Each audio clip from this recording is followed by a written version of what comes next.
मुझे कहा गया find the area of shaded region in figure 12.20। इस फिगर में मुझे शेडेड एरिया निकालना है। तो ध्यान से देखिए, यहाँ दो सर्कल हैं, दो कॉन्सेंट्रिक सर्कल है। सेंटर से हमने सर्कल के पार्ट को मिलाया हुआ है दो रेडियाई से। अब बहुत ध्यान से देखेंगे तो यहाँ दो सेक्टर आपको दिखेंगे, एक है लार्ज सेक्टर, ये बड़े वाला सेक्टर, और एक है ये छोटे सर्कल में छोटे वाला सेक्टर। सर्कल का रेडियस से बना पार्ट आप जानते हैं सेक्टर होता है।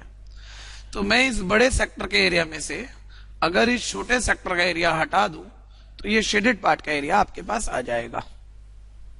दोबारा ध्यान दीजिए, अगर हम इस बड़े सेक्टर के एरिया में से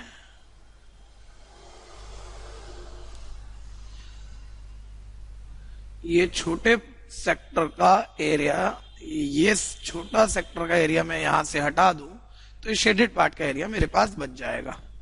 तो मैं यहां फॉर्मूला बना रहा हूं, शेडेड एरिया का formula area of large sector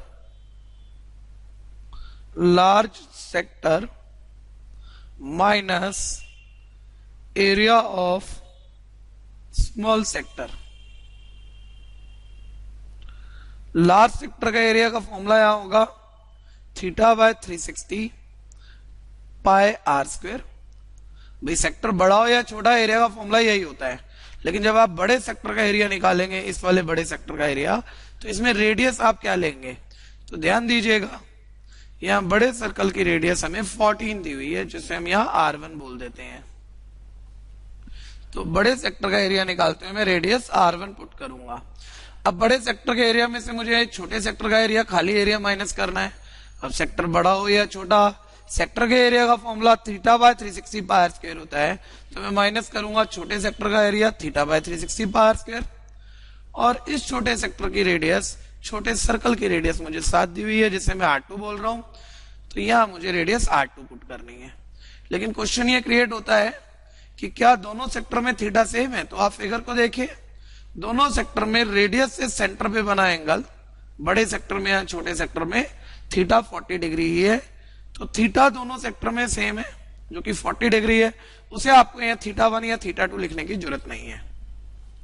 तो ये मेरा शेडेड एरिया का फॉर्मूला बन गया। अब मैं यहाँ शेडेड एरिया निकालना चाहता हूं।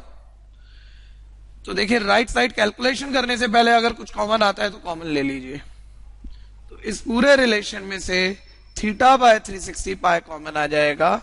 अंदर बैलेंस होगा R1 square minus R2 square.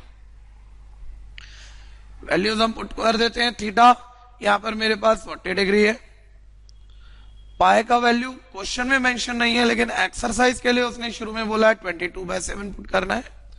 R1 radius यहां मेरे पास 14 का स्क्वायर है, और R2 रेडियस मेरे पास 7 है, जो कि फॉर्मूले में डालने पर 7 स्क्वायर हो जाता है। 0 से 0 यहाँ कैंसिल है, 4 1 जा 4 4 9 जा 36 कैंसिल है। यह आएगा आपके पास 1/9 इंटू 22/7 इंटू 14 का स्क्वायर हो जाएगा आपके पास 196, 7 का स्क्वायर हो जाएगा 49। आगे कैलकुलेशन आप बढ़ाएंगे 1/9 इंटू 22/7, 196 में 49 माइनस में करूंगा तो मेरे पास 147 आ जाएगा। अब नंबर अगर मैं कैंसिल करूंगा तो 7 21 जा 147 आ जाएगा, 3 3 जा 9, 3 7 जा 21 हो जाएगा।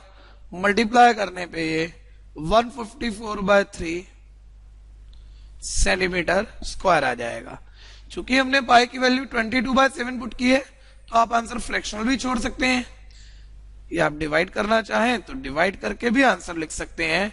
शेडेड पार्ट का एरिया 51.33 सेंटीमीटर स्क्वायर आ गया है, जो कि इस क्वेश्चन का आंसर है।